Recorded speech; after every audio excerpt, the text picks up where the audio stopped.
അപ്പോൾ കഴിഞ്ഞ ദിവസം നമ്മുടെ പാലാരിവട്ടത്തൊരു കടയിൽ ഭയങ്കര തിരക്കുണ്ട്. അപ്പോൾ എന്താണെന്ന് അറിയാമെന്ന് വെച്ചിട്ട് കയറി നോക്കിയപ്പോഴാണ് അവിടെ ബൺ പൊറോട്ടയൊക്കെ ഉണ്ടാക്കണേ.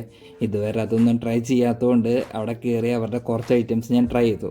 ആദ്യം മേടിച്ചതാണ് അവരുടെ ചിക്കൻ സ്റ്റഫ് പൊറോട്ട. അത് ശരിക്കും പറഞ്ഞ് രണ്ട് പേർക്ക് നല്ല സുഖമായിട്ട് കഴിക്കാം, അതിനുള്ള ക്വാണ്ടിറ്റി ഉണ്ട്. പിന്നെ മേടിച്ചാണ് ബീഫ് കറി ദോശ. അതാണെങ്കിലും രണ്ട് പേർക്ക് സുഖമായിട്ട് കഴിക്കാനുള്ള ക്വാണ്ടിറ്റി ഉണ്ട്. പിന്നെ അവരുടെ ഹൈലൈറ്റ് ആയിട്ട് നിൽക്കുന്ന ബൺ പൊറോട്ടയും ട്രൈ ചെയ്തു, അതിൻ്റെ കൂടെ ചിക്കൻ കലക്കിയും ട്രൈ ചെയ്തു. അതിൻ്റെ ഉള്ളിൽ എനിക്ക് പേഴ്സണലി ഇഷ്ടമായിരുന്നു പറഞ്ഞാൽ ബീഫ് കറി ദോശ കേട്ടോ. അത് അടിപൊളി എന്ന് പറഞ്ഞാൽ കിടു സാധനം അങ്ങനെ പറയണം, അതിന് മാത്രം അടിപൊളി. അത് ഡെഫിനറ്റ്ലി ഒരു ദിവസം പോയി ട്രൈ ചെയ്യണം, മസ്റ്റ് ട്രൈ കേട്ടോ. പിന്നെ അവിടെ നിന്ന് മേടിച്ചത് അവരുടെ ചിക്കൻ സ്റ്റഫ് പൊറോട്ടയായിരുന്നു. അതും കൊള്ളാം, അത്യാവശ്യം നൈസാണ്.